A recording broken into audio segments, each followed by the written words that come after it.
নমস্কার বন্ধুরা, হাসিখুশি রান্নাতে আপনাদের সবাইকে স্বাগত। আজকে দুপুরবেলা আমি ভেটকি মাছের পাতুরি বানিয়েছিলাম, সেটাই আপনাদের সঙ্গে শেয়ার করব। পুরো ভিডিওটা প্রথম থেকে শেষ অবধি দেখবেন। ভালো লাগলে অবশ্যই চ্যানেলটিকে সাবস্ক্রাইব করবেন আর লাইক শেয়ার করতে ভুলবেন না।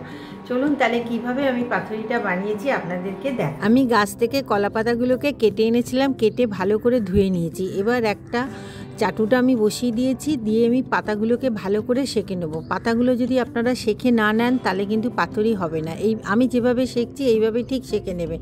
পাতাগুলো দেখবে কি সুন্দর নরম হয়ে গেছে। এই ভেটকি মাছগুলোকে আমি বাজার থেকে কিনে এনেছিলাম, এটা একদম কিন্তু ফ্রেশ ভেটকি মাছ। মাছগুলোকে ভালো করে আমি ধুয়ে নিয়েছি। এখানে আমি দু রকম সর্ষে বেটে নিয়েছি, আর নিয়েছি পোস্ত বাটা আর সামান্য টক দই। এবারে আমি এই উপকরণগুলো এই মাছের মধ্যে একটা একটা করে দিয়ে দেব।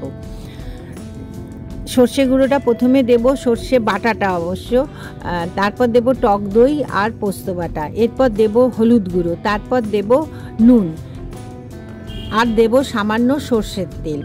দিয়ে আমি ভালো করে মাছগুলোকে মাখিয়ে নেব। বেশ ভালো করে মাখিয়ে নেবেন যাতে মশলাগুলো মাছের মধ্যে ভালোভাবে ঢুকে যায়। মশলাগুলো মাখাবার পর 5 মিনিট মতো রেখে দেবেন।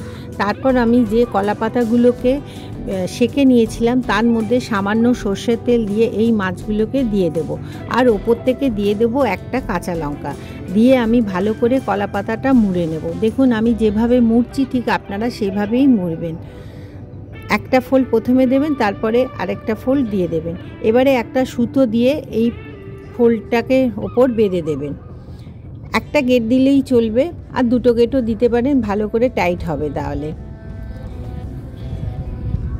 এরপর আমি একটা তাওয়া গ্যাসের মধ্যে বসিয়ে নিয়েছি, আর দেখুন এই ভেটকি মাছগুলো আমার সবকটাই বাঁধা হয়ে গেছে। এবার এই তাওয়াতে আমি সামান্য সর্ষের তেল দিয়ে দেব। সর্ষের তেলটা বেশ ভালোভাবে গরম করে নেব। এবার একটা একটা করে পাতুরি এর ওপর দিয়ে দেব, দিয়ে আমি ভালো করে সেঁকে নেব। এরপর ওপর থেকে একটা ঢাকা দিয়ে দেবো। 5 মিনিট মতো সেদ্ধ হওয়ার পর একটা একটা করে কলা পাতার পাতুরিগুলোকে আমি উল্টে দেব।